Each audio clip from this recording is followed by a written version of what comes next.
When you're driving in a car and there's someone pulled over on the side of the road, there are those individuals who stop because they're like, oh my goodness, has something happened? And then there are those individuals who just drive by and actually never noticed. So I want to be the individual who may not always stop, but who thinks, oh my gosh, I hope they're okay. And at least let me call 911 or a tow truck or something so that I can help them. Welcome everyone to WorkPod Work 2.0 show. Today we have with us Courtney Abraham. She is a Chief People Officer at GE Current, which is a Daintree company. And we are super excited to have her on the show and talk about how, as a HR leader, she's cruising the world of people development and creating the future of work for in GE Current and around us. With that, Courtney, welcome to the show. Thank you so much. I am pleased to be here. Appreciate the invitation. Thank you so much. So, love to know your journey. Love to know what brought you to this wonderful world of leading a people-centric organization and creating the future of work within your ecosystem. So, love to know your background and your journey. Well, thank you for the question. I think I am what one would call an experience junkie. And what I mean by that is I have a ton of applied experience, and a lot of my career opportunities have come from the fact that I will raise my hand and say yes. I may not have the experience, the exposure. I'm happy to learn the knowledge, but I have that can-do attitude and that risk-taking that has allowed me to meander my way through consulting organizations and high tech and manufacturers and insurance. And I actually got my start in retail.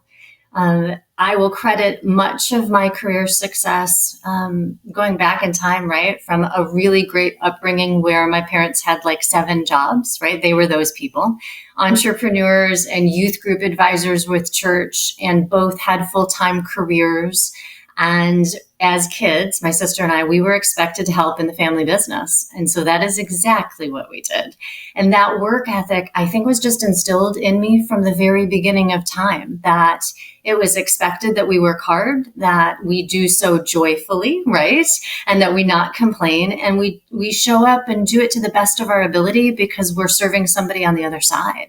And I actually credit those early years with really the success that I've been able to attain through the course of my career.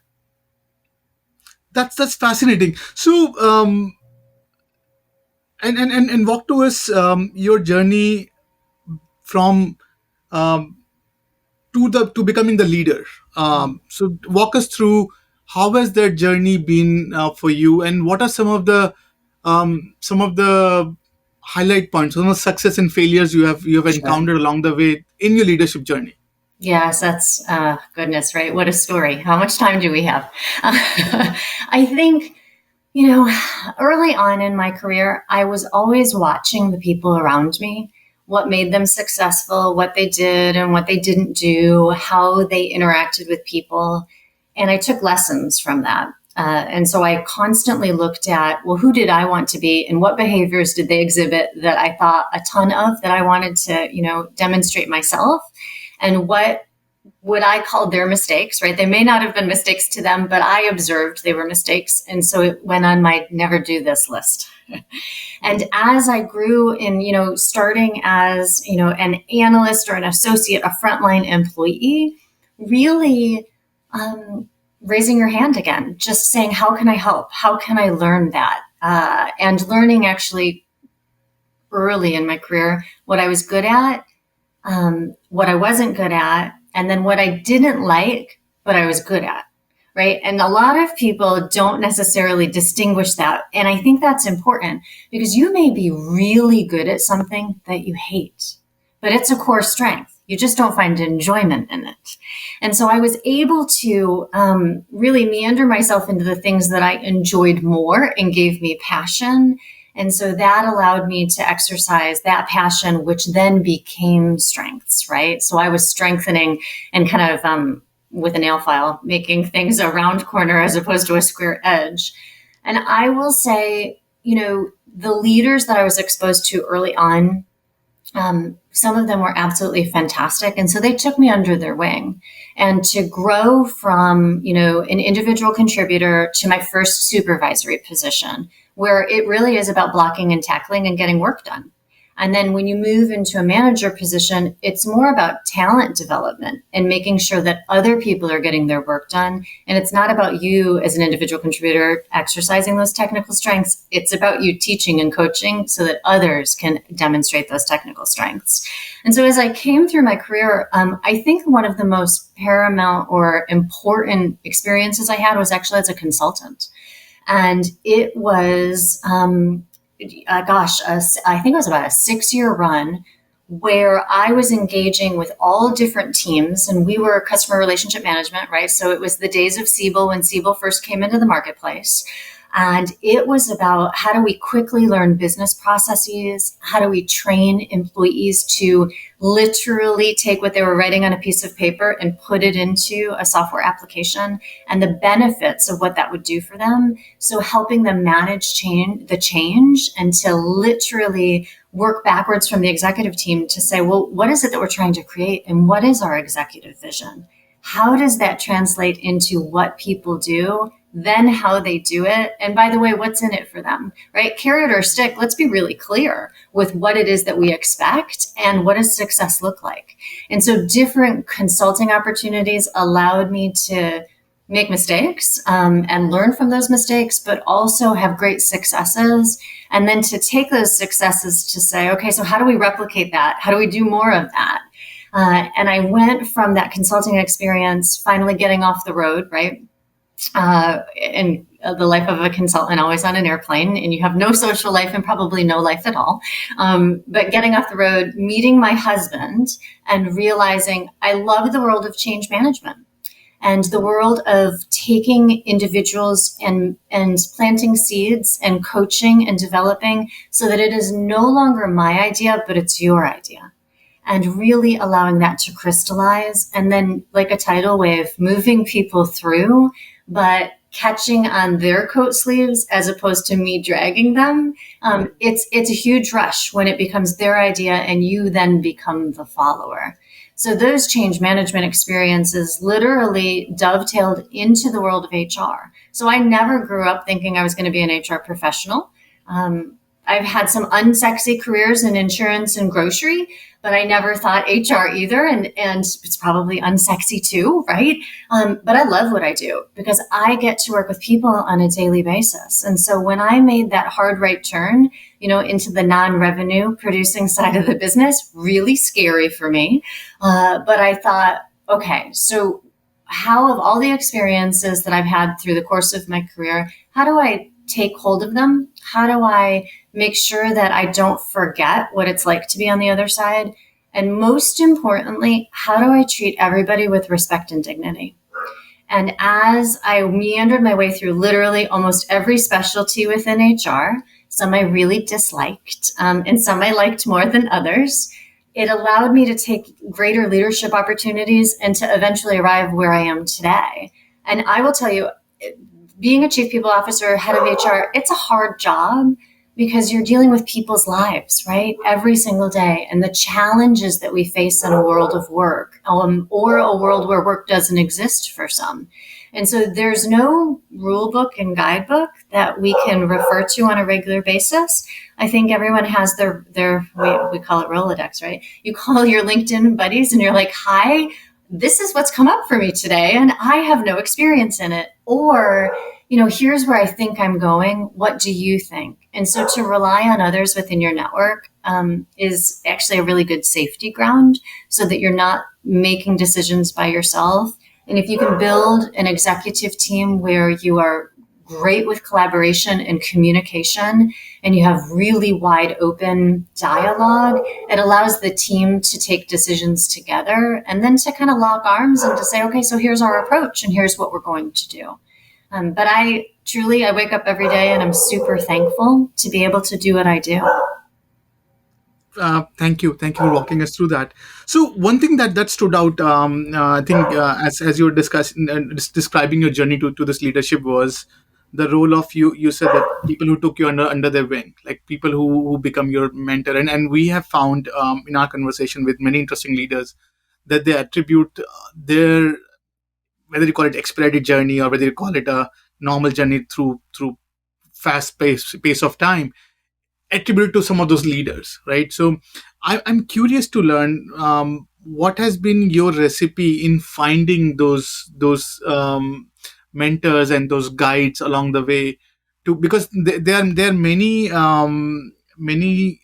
wannabe leaders who could be watching this show or listening to it, who are struggling to find those individuals who can help them, and obviously not to mention that the minority aspect, right? The woman aspect, right? So from those perspective, I'm curious.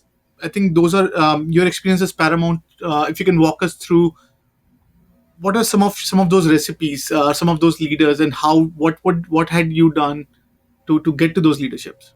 Sure. It's a great question. And I'll age myself a little bit here, right? So I'm in my late 40s. And so when I started in my career, I was surrounded by men, right? So all of the leaders that I worked with were men. And people in management positions, there were a very, very few females. And so those individuals that I was observing and watching the behaviors, some of them had really hard edges, right? So there was not necessarily a demonstration of empathy or a demonstration of kindness in all of them. Some of them, absolutely. So no stereotyping, but it was just a different environment, right? And through different careers and industries to grow up in. I think what I found was leaders who actually surrounded themselves with talent and gave credit where credit was due. I recognized that really quickly, where it wasn't about the leader's success. It was the leader actually saying, no, you guys come with me and you talk about the work that you're doing. Yes, I help you strategize and I help you think through, but it's your work. So you should have the opportunity to showcase and to share and to answer questions, right? Rather than the leader actually doing that, which is typical in a lot of places. And so I, in my telecom days, I worked for a fantastic male leader who did exactly that. And he recognized when people's work ethic and their passion was demonstrable. And so he tapped them for special projects. And so I would constantly be near. And so I would raise my hand and he would tap me for special projects. And I was able to travel and expose myself to indirect and direct sales, to different types of retailers, and to situations that I really had not had exposure to. And so he would offer coaching and mentoring, and he would say, well, sit down and walk me through your proposal, or talk to me about how you're going to pitch this.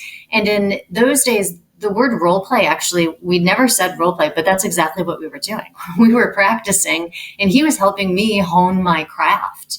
And it's years later that I recognized those early experiences, and I'm so thankful. His name was Bill. I'm so thankful to Bill to be able to do that for me and with me. And then through the course of different opportunities, I did find some female leaders and some female mentors, and I watched them from afar.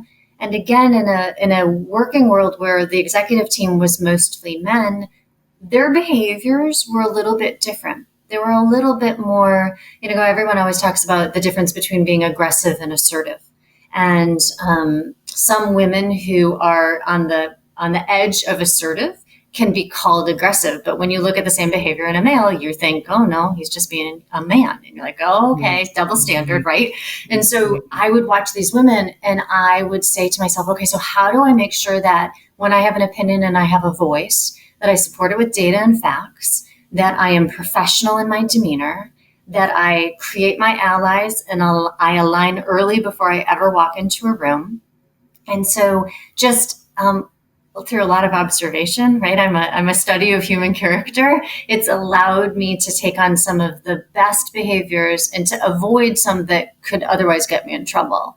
And I will say for those of individuals who are out there, find leaders who love to surround themselves with good talent.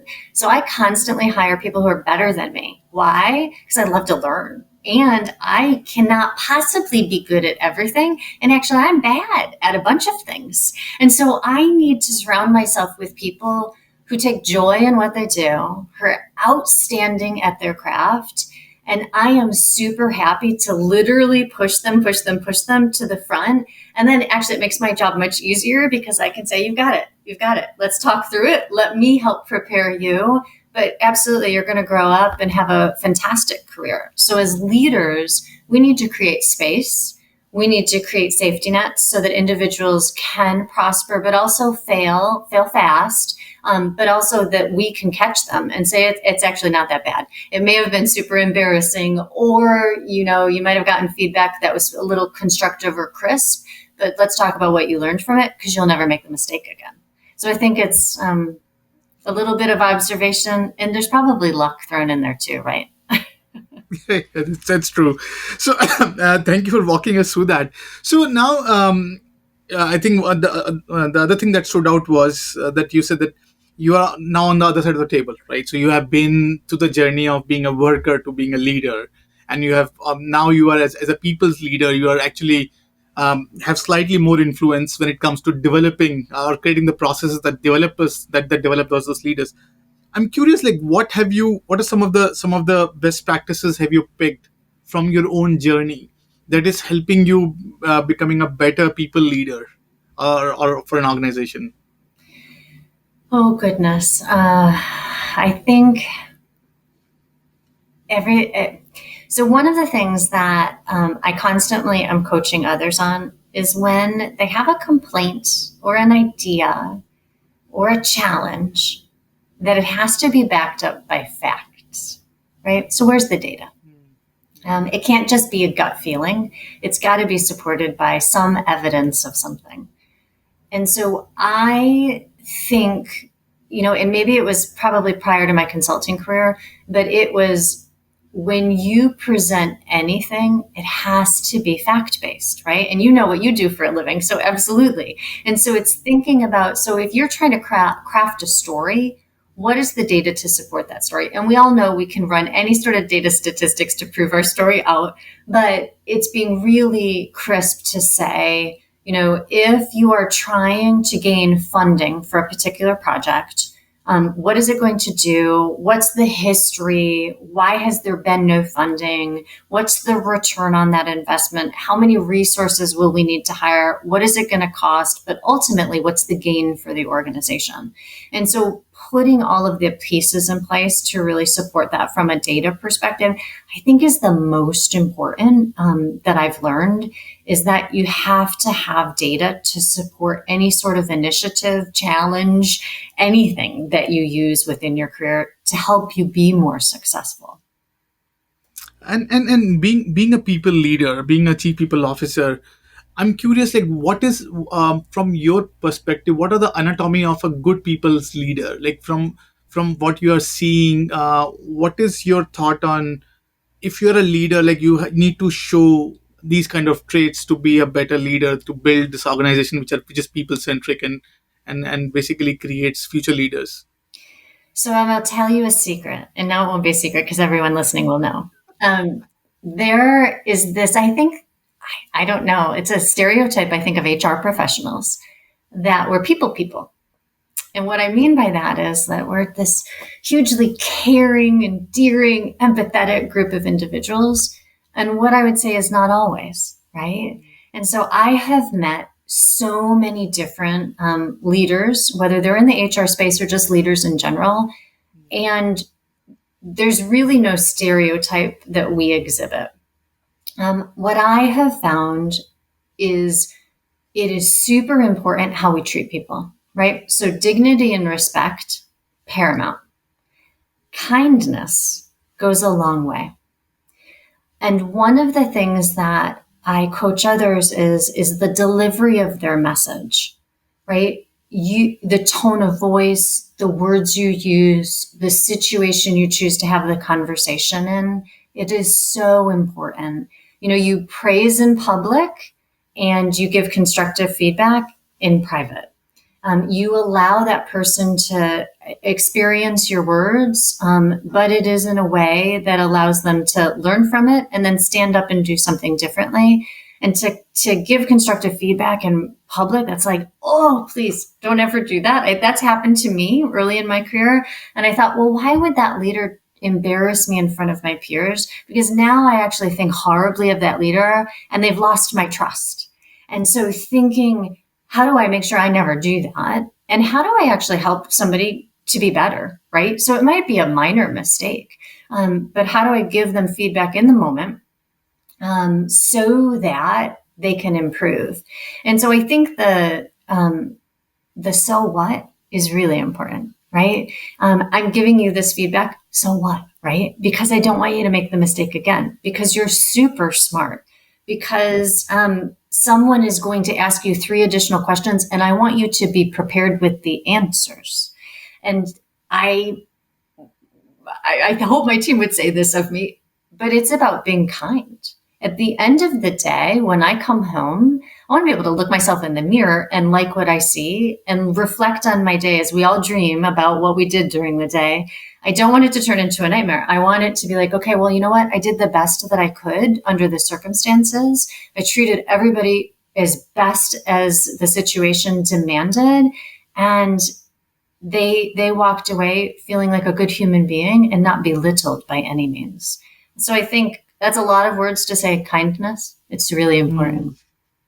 Interesting. So I think over our conversation with a lot of HR leaders, I think one thing that really stood out as we are coming out of pandemic, that primarily one thing that the leaders have observed over the last couple of years was HR leaders, they had a lot of struggle finding a seat on the table of leadership, making decisions and all that. And I think, and over the last year, pretty much they are the only one who have some answers on how to handle work, what's happening, and they have slightly more perspective, and basically how they were now given the seat to have those conversations, to basically generate that influence that they have been trying to push forever from the cultural context.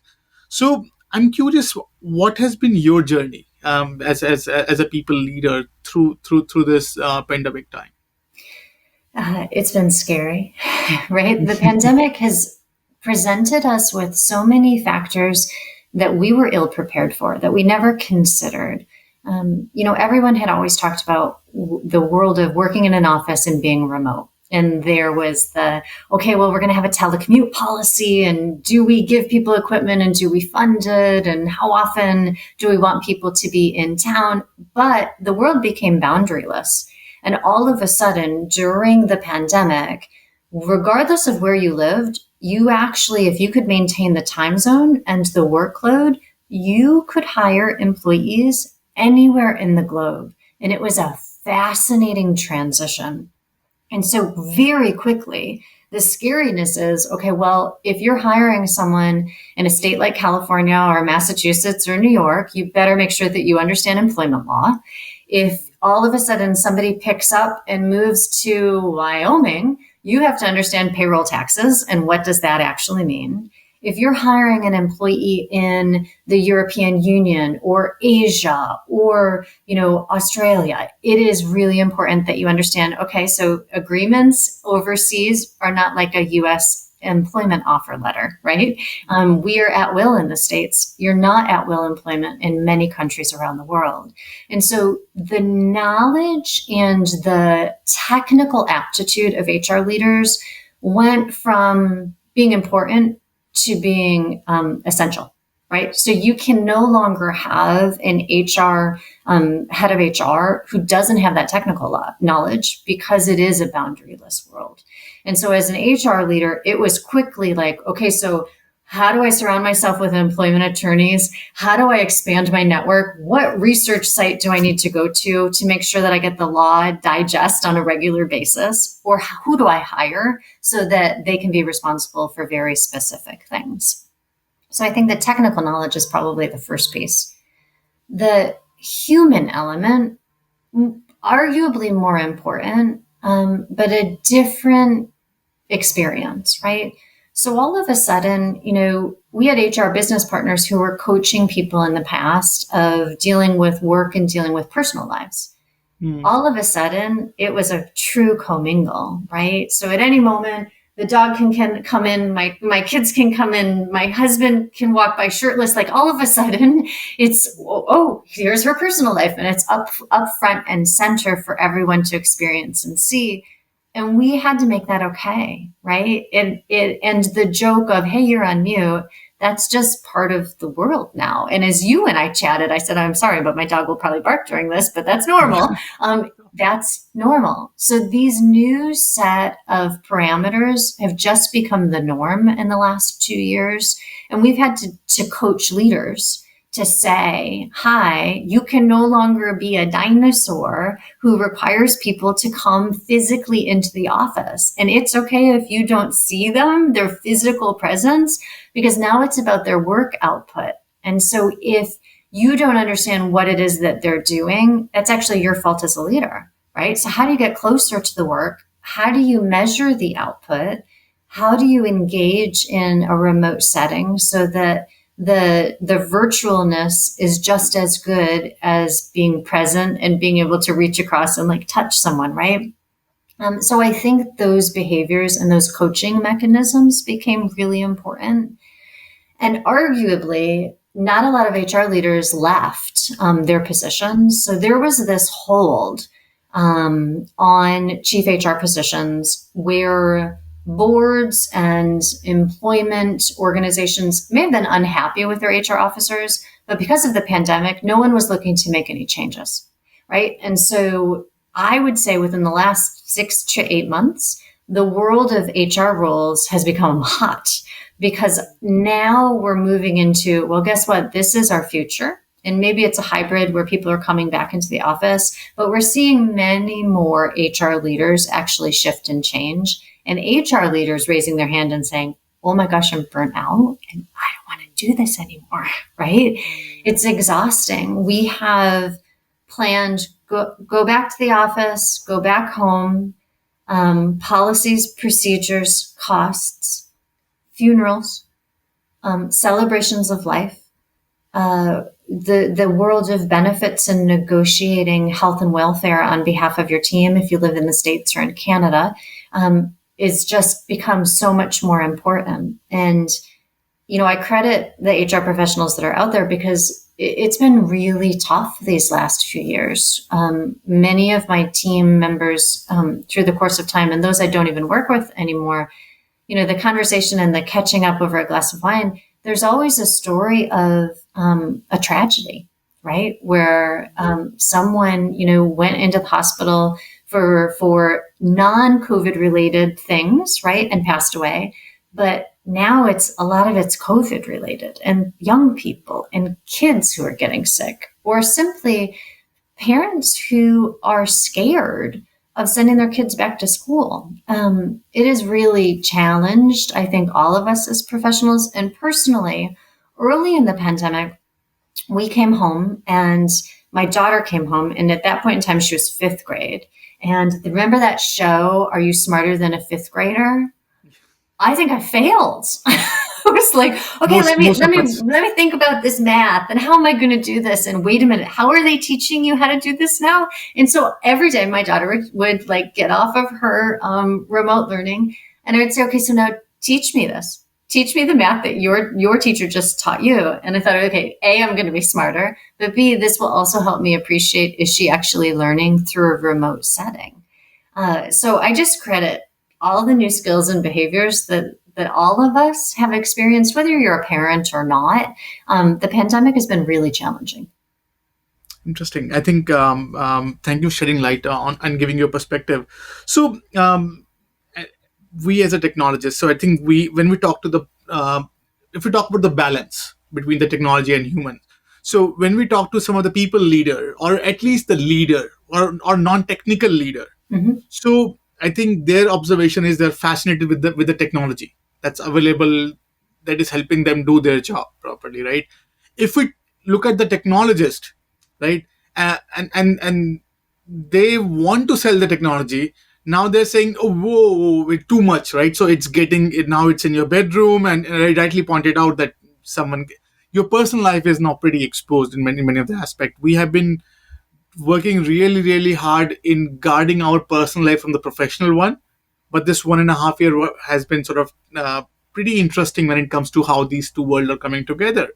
So, as a people leader, like what is your take on the balance of how much is too much, and how do you maintain that? Like what would be your some of your guiding principles, or is there anything like that? Yeah, it's a great question. And I think boundaries for each person might be a little different. I applaud Portugal, right? Their law is about to come out where you cannot contact someone after hours and send email or phone Mm, calls. mm, And so they're about to protect their workers substantially. We'll probably have a lesson in there about how that goes and what that experience is. You know, so my CEO right now is traveling overseas and he's in India with his family. And so the time change is what, 13-ish hours. And I recognize that there will be moments when I need him and he may need me. And so you just make it work, right? You do the time change in your head and you think it's either going to be really late my time or vice versa for one of us. But you make those accommodations because you need to.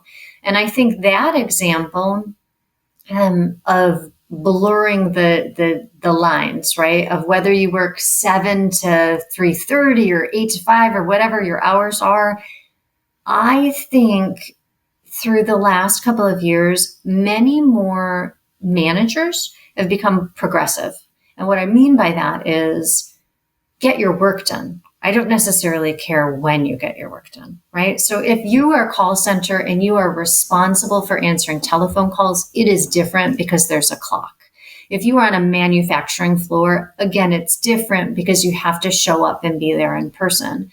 But for the professionals who are sitting behind computers, whether they choose to work at 2 a.m., because that's when they've got energy and excitement, I think a lot of those just maybe old fashioned thoughts from managers have gone away. And so today I know everything about myself, my blood pressure and my heart rate and everything, because I roll over and it tells me even, did I sleep well or not? But the barrage of ability to connect with people, GE current, a Daintree company, is absolutely fabulous about allowing our employees to have tools to connect, right? So we've got typical email and cell phones and text messages, and then we have Teams.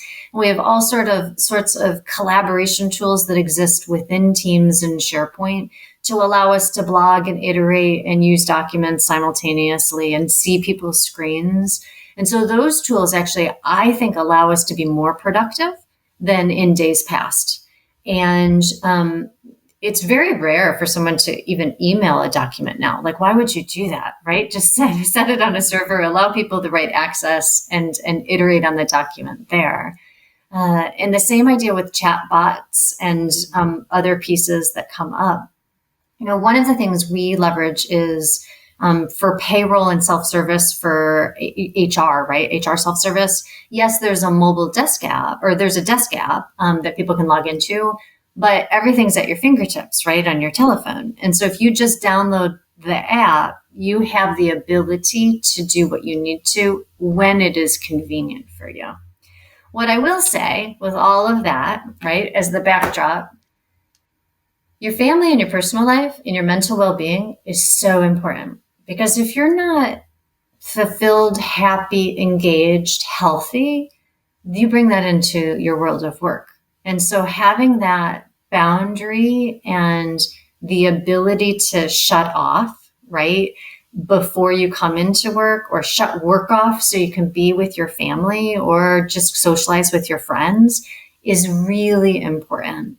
And I find it really freeing when I lose my phone, right?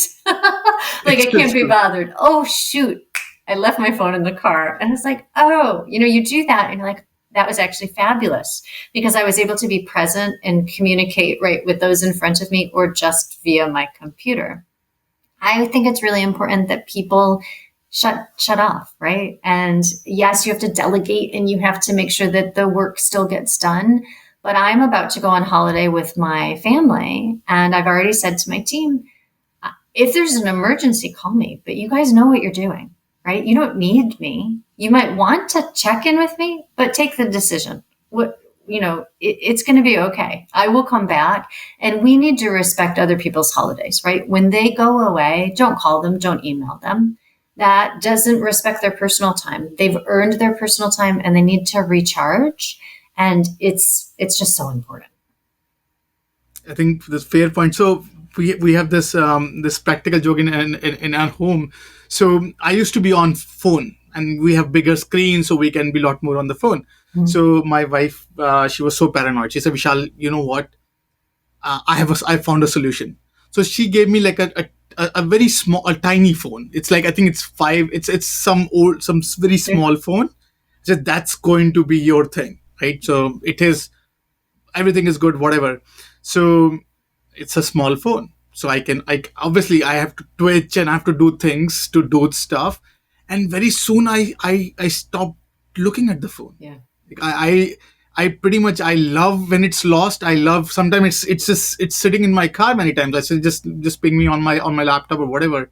Right. So suddenly I started giving even my workers saying, hey, if you go on a small phone, the company will fund this.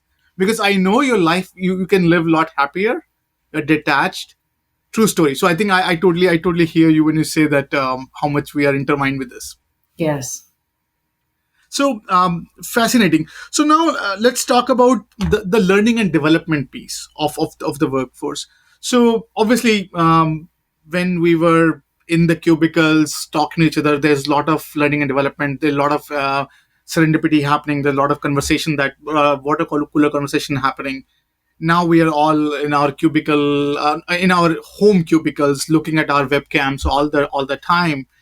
And I think one thing that as a technologist we are seeing pretty overwhelming around what's happening is, like, there are platform which offers a lot of content, right? Mm-hmm. So they have like amazing army of content that people can chew. So many businesses quickly jumped on saying, hey, just throw all the content at people and hopefully they'll stick to it, right? But then our time is linear, right? And then what this last 1 year showed us was that things are changing rapidly and we need to evolve.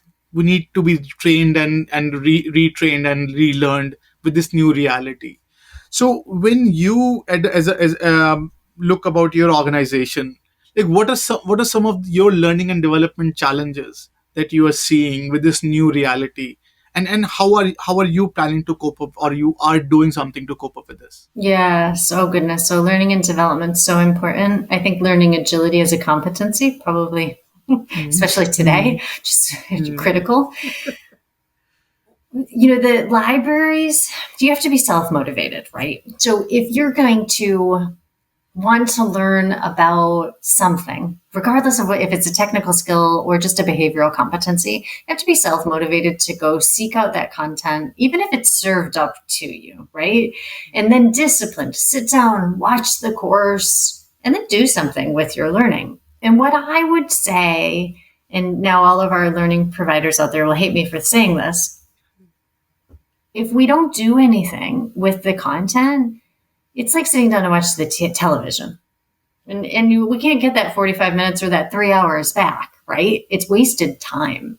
So what we have actually done, and goodness, I want to say it's about 6 months ago, we launched our first virtual People Leader series. And so, yes, we have LinkedIn Learning. And so we took new managers and gave them 8 courses, and existing leaders, whether you had, 90 days of people leadership experience or 25 years. And we created cross-functional cohorts. And it is asynchronous learning. So you participate in that module that we assign to you, and you have 3 weeks to watch it. You then join a discussion group, which is led by one of our senior leaders. So you have a cohort that you're going through with, and you discuss the content with your cohort group and that senior leader. And then you have a small group, like 3 or 4 people, to have some sort of dialogue with. And we haven't dictated, but we wanted it to be like a tight knit group. You could say, okay, so I'm going to go practice this skill, or, oh my gosh, this is what happened to me yesterday and I blew it, right? But just some safe small group that again is virtual in nature. And then lastly, we ask you to continue to apply the skill. And so over the course of, oh goodness, I think it will end up being about 8 months, and folks are maybe 3 months in right now. Every month we launch a new cohort. And the idea is we need to be continuously learning. And so far, we've had 3 months of these experiences. It's been really positive because it's about, okay, so I'm going to be disciplined and I'm going to watch this course, but I'm on the hook because I know I have to talk to you and 7 of my other, or 17 of my other colleagues about it.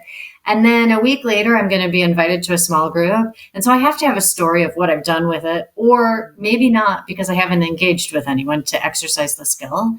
And then I know somebody's going to follow up with me to say, hey, what are you doing differently? Or are you not doing anything differently? So there's accountability worked into it. And we've had really good sponsorship of the program, but also participation. We do not record any of the sessions. We tell them that it is their responsibility, right, to stay with their cohort. And if you miss a session, phone a friend, right? Again, allowing the relationship to continue. In January, we are launching the same concept, but specifically to change management. And so we will do blended programs for managers and then for individual contributors. And we have I think it's a 6-module change management series. We will run it the exact same way, but with the next level down of leaders. And so they will end up being the voices that guide these conversations. I think in today's day and age, learning can't stop. We have to continue. So we have to embrace the technology and we have to figure out when you can't have the experiential piece, right? We can't send people necessarily to the outdoor adventure or gather them together for an exercise. How do we allow that construct to continue? And I'm a huge fan of experiential learning, huge. When I was with the Adecco group, they actually were big spearheaded of going to amazing universities. And I literally remember going to Switzerland and we were in the mountains and there were cows with bells and we had these experiences, but I learned about myself and my personal leadership style. And I learned about what I was confident and comfortable saying and doing in a multicultural environment and what I wasn't. And so I miss the experiential. Like I can't wait I'm hoping one day we can get back to it and do that. But in the absence of that, we have to be much more creative and it can't just be screens, right? So we've started testing and toying with, here's an instruction sheet. We want you to go do this in your personal life. And something as simple as, from a change perspective, go home a different way. So whether you're walking, you're riding your bike, or you're driving your car, we want you to specifically drive home a different way. And the next time we get together, talk to us about what that helped. What did you feel? How did that work? What experience did you have? What was the exposure? But we have to figure out silly things like that allow people to learn, right? And to learn in this day and age. I think so. You are the second person who gave me this concept of take a different path. So I think I remember going to I think Minneapolis, and I was driving with this guy, and he said that his modus operandi with his kids is every time when he comes back to the house, he has to just let go of his GPS and just take the weird road. Love it. I said, but and I was amazed, and he said. And then my kids get so paranoid because they have to look around where if they don't help out, the dad is going to go missing or whatever. So they used to have so much fun, and it's a fascinating idea. I think once you said that, it reminded me of that experience. It's you're spot on. Yes, right. There's something about getting lost purposefully. Yeah, well said. So from your vantage point. Where do you see the future of work happening for the organization? Like, so when you're designing this organization, and obviously having come through the pandemic, now looking at the future, what what do you see would be your modus operandi when it comes to designing an organization that sort of is prepared for the future? I think it's a hybrid world, right? The the ability to find outstanding talent anywhere they reside is critical, and it should be like foundation number one.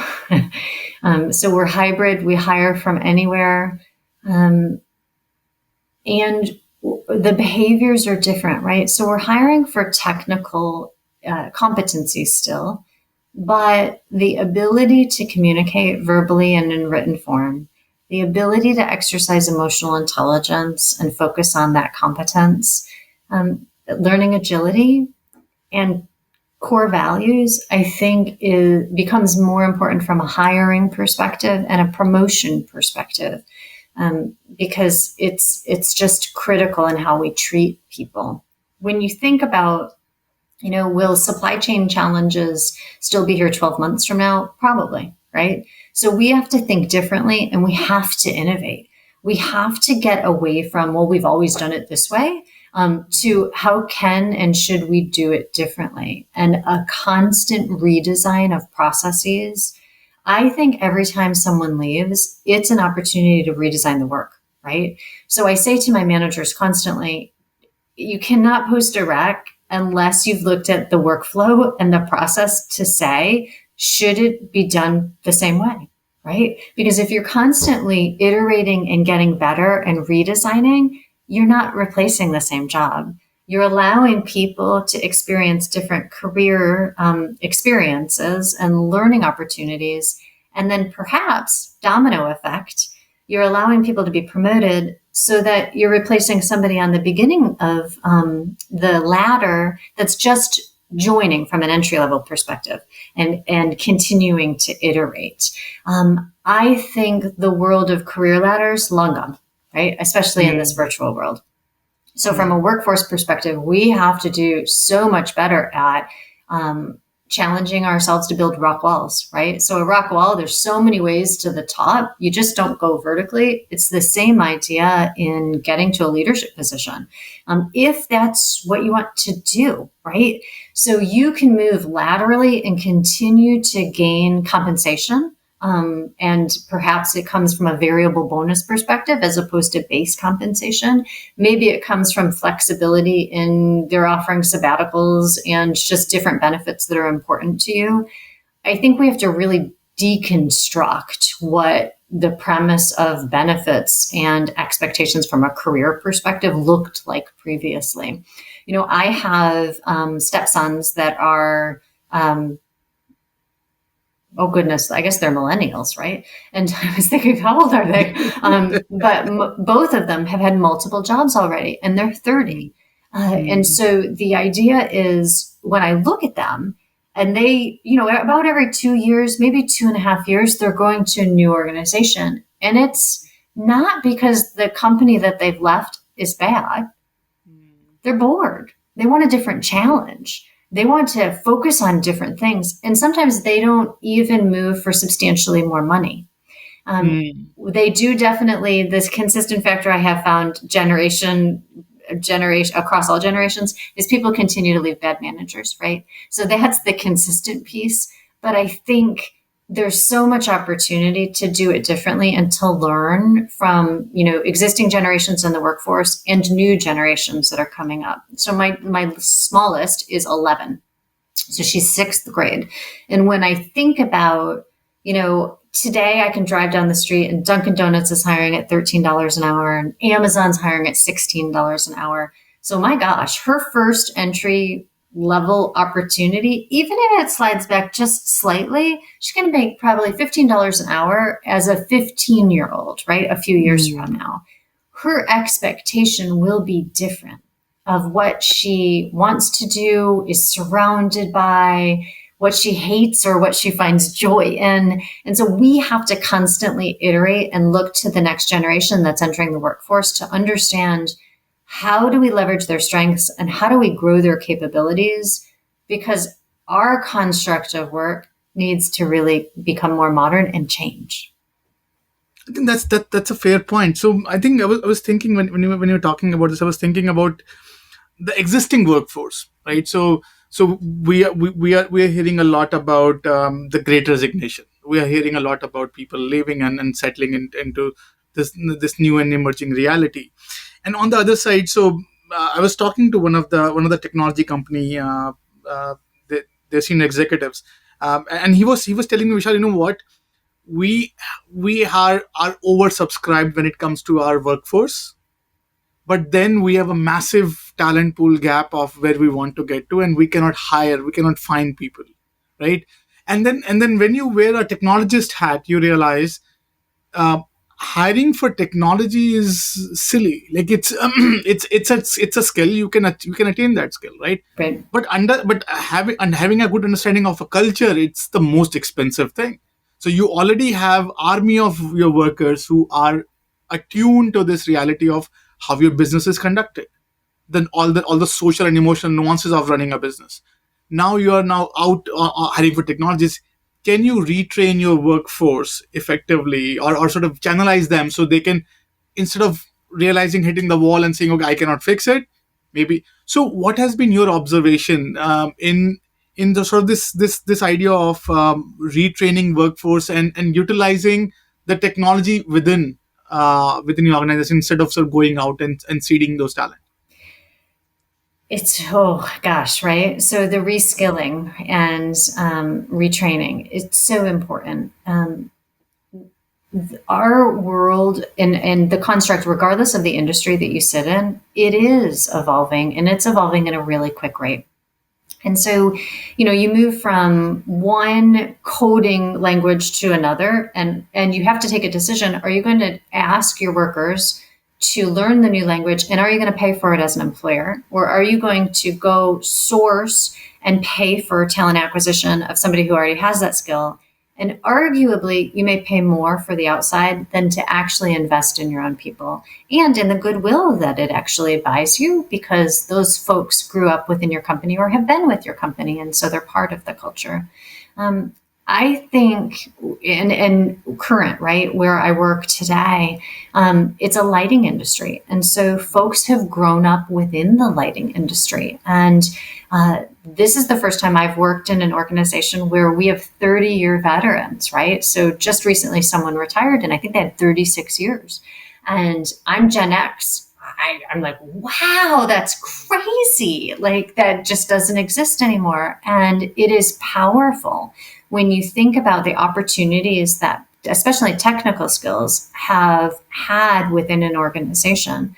But at the same time, the technology and the mechanisms, right, are changing. And so as employers, it's incumbent on us to invest and reinvest in our workforce so that they can have the skills that we are needing. I'm going to say it's lazy if we don't, right? And it's lazy for a number of different reasons. One, we know it's coming. We know that we're going to require new skills. So we have to start now.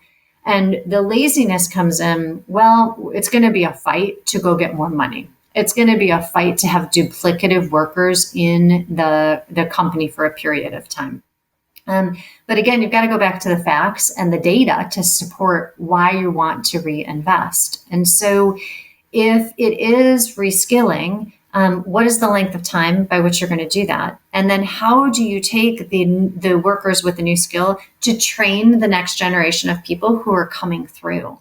And so you quickly can hire entry level and allow your existing staff to train them up, right? Technical skills. You can learn technical skills. I think the piece that is the nuance, right, and a little asterisk is, does the existing worker want to stay, want to learn, and do they have the learning aptitude to learn, right? And so that's a different conversation, but not everyone wants to kind of reinvent themselves and stay. And so I think it's a recognition of, asking people to sign up for the journey and to remain and to invest in them so that they can. And then also recognizing that you will have some who simply opt out.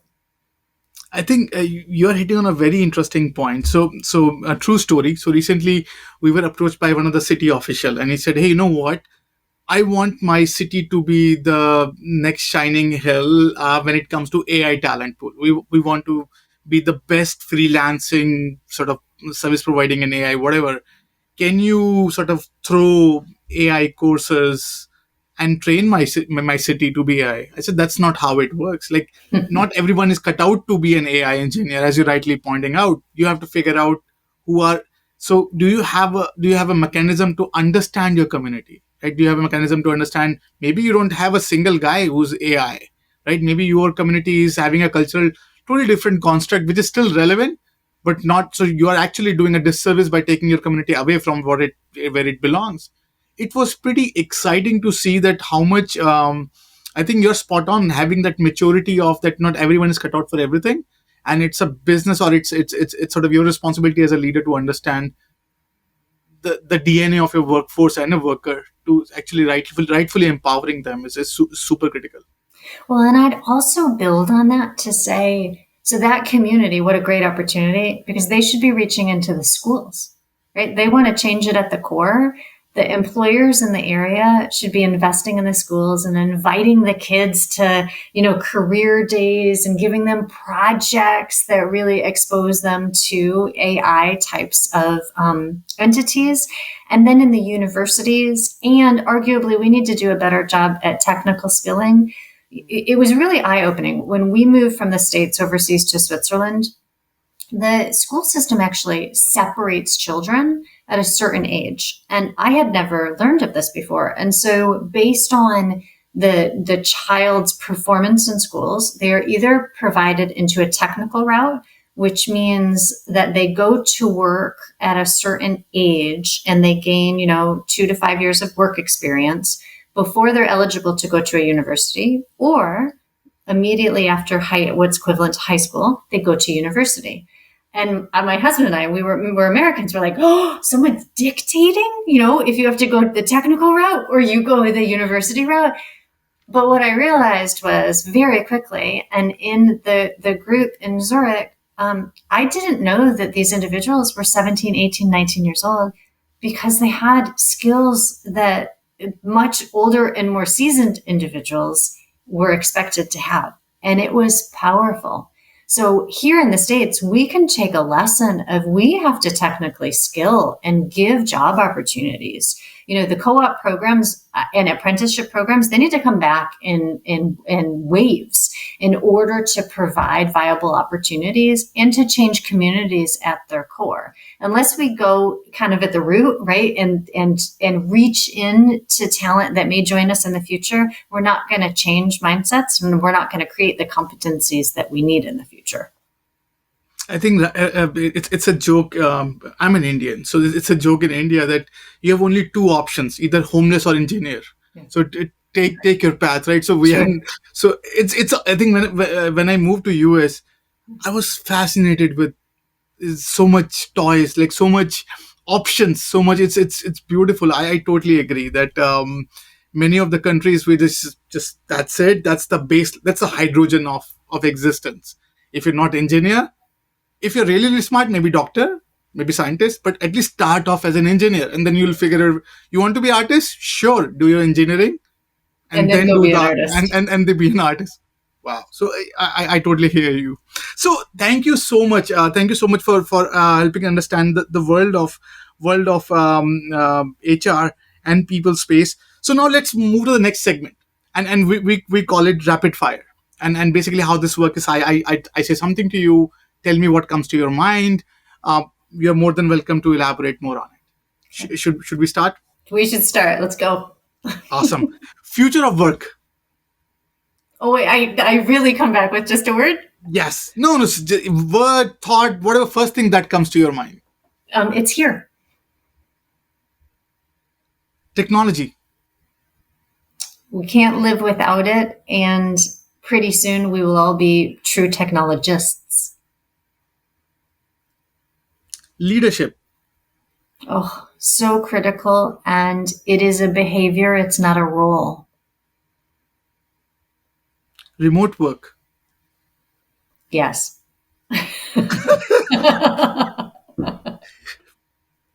That's yeah, it's perfect. Equity. Oh, goodness. It doesn't exist today. I would love to live in a world where it can be the starting point for everybody. Diversity. Diversity of thought, color, feeling, expression, sexual orientation, gender identity. We will make ourselves so much better when we are inclusive and recognize the power in coming together to create something better than we have today. I think so. I want to add something to it to this. So as a technologist, like we are running an AI company. One of our aim is to basically connect people to the like-minded people, right? So the AI's job is to figure out. So we did this fun experiment of understanding diversity, like what diversity means to an AI, right? So it's just a bias or more whatever, right? So just throw something that's non-biased. So we realized that our definition of diversity is very limited. So it's like our upbringing, our geolocation, our there are a lot of aspects that are extremely fascinating for the diversity, for having a diverse point of view, that we're just missing out. But obviously still a great start. It's still sort of our boundaries are still something, but from the AI vantage point, we are nowhere where we just a thought there. Yeah, well, and I think it's like you said, it's the person who's programming, it's their view, Yeah. right? I was watching a TV show the other day, and the boy, there was a child in it, and he was describing his mom, and he said, "Well, my mom's wheelchair bound," right? And those were the words he used, and I thought, oh, I actually really like that. I need to adopt that language. It's not something I'd heard used to describe, with a handicap or a disability where someone is immobile and it requires a chair. I thought, oh my gosh, we need so much more learning. Yeah, that's true. That's fair point. Legislature. Oh, say it again. Legislature. Oh, we need less government. Um, Jobs of future.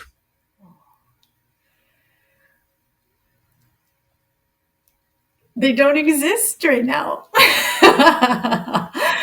It's funny when you say that. So the jobs of future, it's a little bit going back to, the opportunity my daughter has. She will grow up and probably have 20 different roles that she experiences through her life, and maybe 20 is too limiting. Maybe it's 40, just because our construct of how we think about work and what success looks like is so individual. And I think there's no definition for what success looks like for a person. Fair point. Future of learning. The future of learning, it has to be changed, and we need to do a better job today of deconstructing how we are building competencies, and the competencies that we believe elementary, middle, high school students and college students require to be successful in our future world. Um, Things that keep you up at night. Things that keep me Up at night. up at night. Oh, a glass of red wine. No.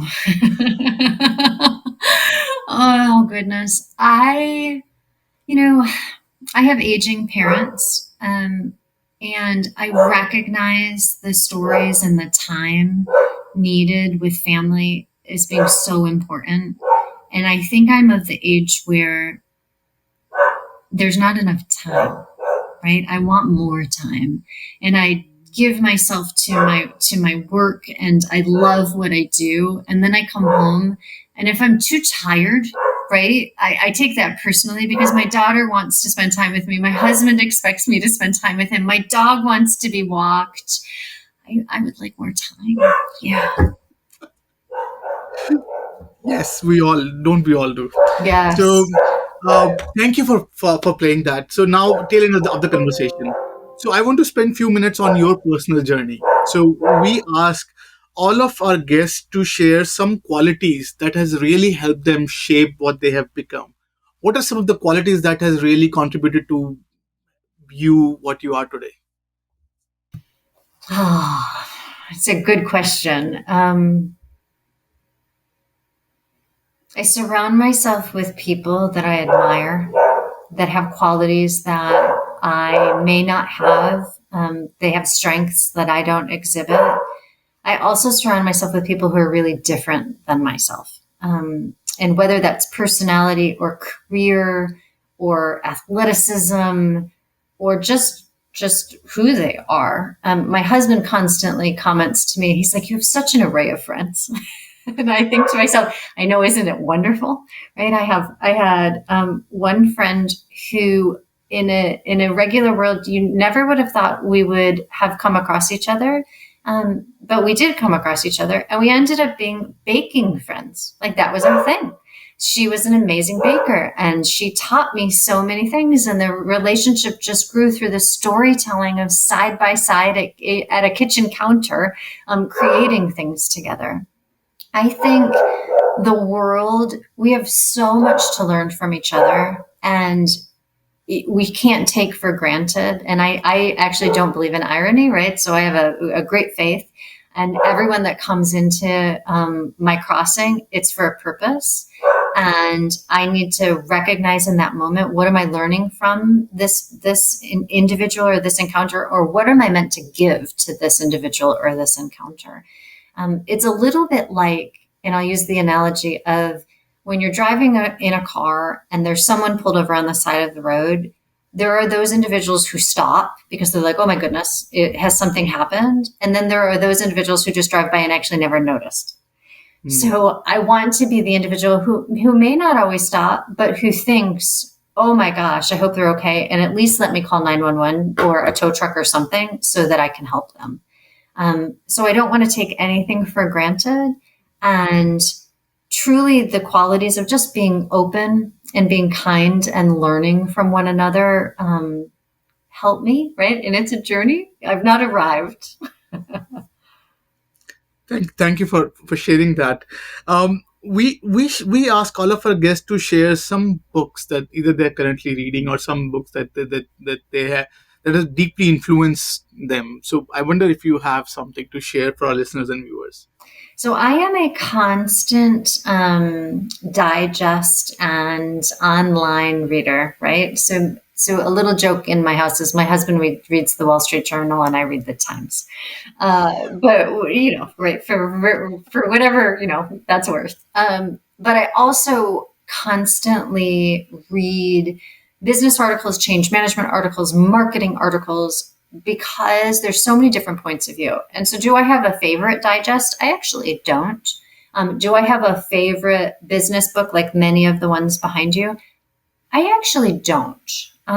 What I would say is I learn from everything that I encounter, and there are so many opportunities, right? And even the child who gets off the bus who leans down to pick up the piece of trash, like, oh my gosh, a business book probably wouldn't tell me that, but just watching that for 6 seconds reminded me of how important it is to take care of our world and to demonstrate for others so that they can observe what we believe good behaviors are. I will say I'm an avid reader of fiction. So the Harry Potter series, my daughter's 11. We're on I think she's on book 6 and I'm on book 5. And so we read those together. I think they're great. And I probably read, I don't know, 2 fiction books a month. I love that's my escape, right? A lot of people do the television and the Netflix, and yes, I will binge watch just like everybody else in the world, but I love to read, and the ability to just shut off and to focus on something that is, just enjoyable for a moment, I think is really important. And my mom, oh my gosh, she's the best source of a library ever. So at the moment she lives in Texas, and every time I see her, she hands me, half of your bookshelf. And I'm like, Mom, when did you read all of these? And some of them are fabulous. And some of them I'm like, oh, what is she thinking? But it is fantastic. And then she and I can dialogue about them, and we have our own little book club, right? When we share things back and forth. But I think, there's just so many areas to learn from. And I wouldn't necessarily limit folks to the best business books, but I will say if there's one, and you probably have it behind you, it's Mike Watkins, The First 90 Days. I think it's one of those books that every leader, when they join, like should be given that book. It's such a fantastic I resource. I agree. I agree. I think it's a um, good book. So thank you for sharing that. So last but not the least, if you want something that our guest listeners and viewers to take away from this conversation, like what would that be? What would be your parting thought? Oh, goodness. I think any of you could be in my chair. So that is truly what I would say. Don't limit yourself. Open eyes and relationships and ask for connections and link in with me. I'd love to chat with you. I will tell you my LinkedIn response rate. Eventually I get back to people, but it's long. So I apologize in advance. But any of you can be super successful and can be invited to share your experiences. And when you are, say yes, right? Don't say no, but share a little bit of yourself with the world because we all have something to learn. With that, thank you so much, Courtney. Thank you for being a great people leader. Thank you for doing playing your part and helping the community be better. And couldn't thank you enough for being gracious with your time and sit with us and helping us understand your point of view of building a future forward organization. Thank you. Outstanding. Thank you for the invitation. This was fun.